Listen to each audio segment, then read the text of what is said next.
December 13, 1862, Ralph Montgomery and the 91st Regiment fought in the Battle of Fredericksburg, known today as one of the Union Army's biggest military blunders. With the aim of claiming the Confederate capital of Richmond, the Union troops made their way through Fredericksburg to the outskirts of town. There, the Confederate soldiers lay in wait, behind a half-mile-long trench-like stone wall. Muskets trained on Ralph Montgomery and the Union Army's completely exposed approach. This wall was lined with Confederate infantry, probably close to 4,000 men, actually standing where we are right now, where the men were just loading and firing as quickly as they could.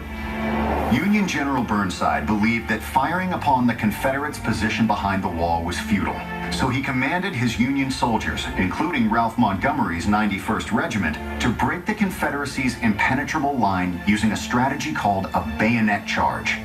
The Union troops entered the battlefield in waves, lining up shoulder to shoulder, marching forward in unison, bayonets extended, muskets unloaded.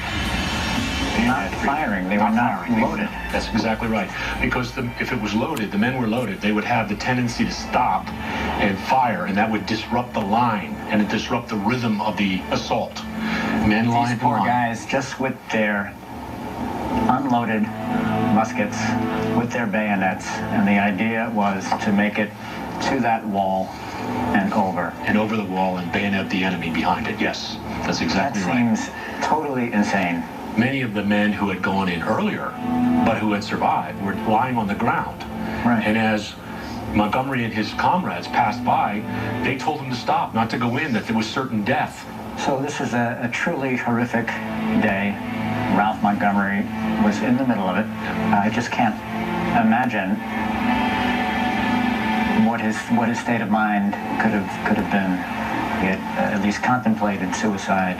Here he is on a suicide mission, and he somehow survives. What he must have seen, no man should ever see. After suffering more than 12,000 Union casualties, Burnside retreated and was later relieved of his command. The experience of war seemed to be too much for Ralph Montgomery. After another battle, this time in Chancellorsville, he deserted his regiment for the second and final time. It's not a shock knowing that he deserted for a second time